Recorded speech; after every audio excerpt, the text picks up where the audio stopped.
Madam, इन्हें अंदर करके हमें बिल्कुल अच्छा नहीं लगा, पर क्या करें, कानून से बंधे हुए हैं।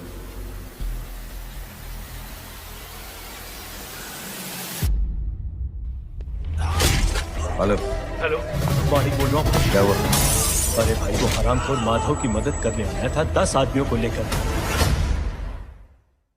दोस्तों, जल्द ही रिलीज होने वाली पुरानी मूवी ये मझधार के सीक्वल की कहानी कुछ इस तरह आगे बढ़ सकती है। तो अब गोपाल कृष्णा के दादाजी के साथ बैठकर उनकी बात सुन ही रहा था कि तभी कृष्णा राधा के साथ अपने घर आता है और कहता है, मैं जानता था तू यहीं होगा। गोपाल कहता है, राधा को छोड़।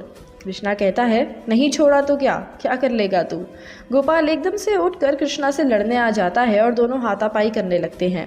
दोनों बहुत देर तक लड़ते रहते हैं कि तभी अंदर से एक लड़की बाहर आती है। वो कहती है, क्या हो रहा है ये सब। वो लड़की राधा को देखकर कहती है, माँ आप आ गई, इसने आपको छोड़ दिया। कृष्णा कहता है, तमीज़ से बात करो, बाप हूँ मैं तुम्हारा। गोपाल उस लड़की की तरफ देखकर कहता है, शांति। शांति कहती है, जी आप कौन। गोपाल कहता है, भूल गई, इतने टाइम तक तो मैंने ही तुझे खिलाया है। ये तो जब तू 14 साल की थी तब ये तुझे अपने पास ले आया था। शांति एकदम चौंक जाती है और राधा की तरफ देखती है। राधा कहती है, हाँ बेटा। शांति कहती है, तो आप एकदम से यहाँ कैसे, और मुझे कोई बताएगा कि ये हो क्या रहा है।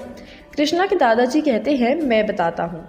तुमसे पहले इस कृष्णा की एक और बीवी और बच्चा था जो उसे किसी और आदमी के लिए छोड़कर भाग गए, और उसके बाद इसे सिर्फ राधा मिली।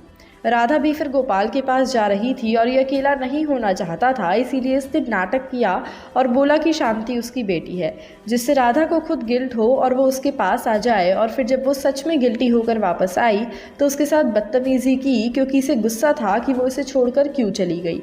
और शांति, जो असल में गोपाल की ही बेटी है, उसे अपने पास रख लिया ताकि इसके पास भी एक परिवार हो।